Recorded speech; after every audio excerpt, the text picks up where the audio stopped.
C'est un beau-père qui pense qu'il est passé à côté de sa vie parce qu'il s'est marié, il pense qu'il a renoncé à ses rêves et il voit un jeune qui va renoncer à ses rêves, qui va s'engager, et il lui dit mais fais pas cette connerie quoi.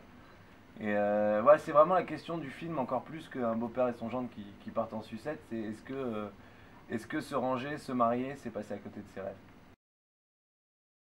J'étais effectivement en train de bosser sur le Narsu, donc j'étais pas du tout dans une dynamique de me dire je vais tourner quelque chose. C'est mon agent qui m'a dit vraiment Alain, je sais que vous n'avez pas envie de lire, mais je vous conseille quand même vraiment de jeter un œil attentif à ce scénario. Et donc je l'ai lu et je me suis fait... non mais encore une fois je me suis fait gauler parce que ça m'a fait marrer quoi. Donc il y a un moment je me dis bon bah, c'est marrant, donc je vais pas réfléchir beaucoup plus que ça. Non, puisqu'on avait déjà écrit pour lui. Après, lui, il a eu la gentillesse de nous aider un petit peu à la fin dans l'écriture, à rajouter des petits trucs, pas mal de choses en répète. Quand on répétait, il y a eu pas mal d'impros qui sont venus de là, mais c'est vrai que ça n'a pas changé grand-chose, puisque dès le début, c'est lui qu'on voulait. Pas plus que j'avais entendu, bien sûr, par mes grands-parents.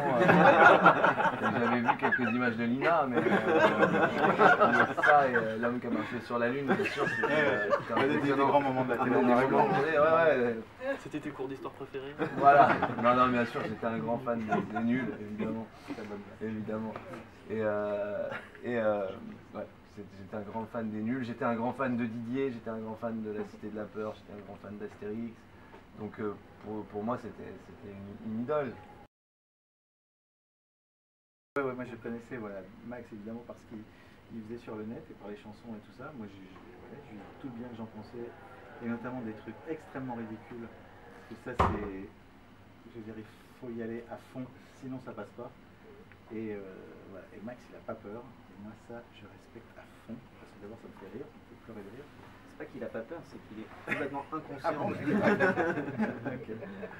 Ouais. Je me rends pas compte. C'est très différent. Qui? Vous deux. Ah bon? Ouais. Qui? Il y en a un qui travaille pas trop, qui débarque, qui se fait même pas confiance, juste il vient et puis c'est assez spontané. Ouais, mais c'est parce qu'il a des années de métier derrière lui. Donc Max plus instinctif et qui débarque comme ça, mauvais élève, et Alain qui bosse son rôle, qui est dans la recherche du personnage et il prend des notes. Ouais. Mais les deux sont super à l'écran et le couple fonctionne à merveille. Bonsoir.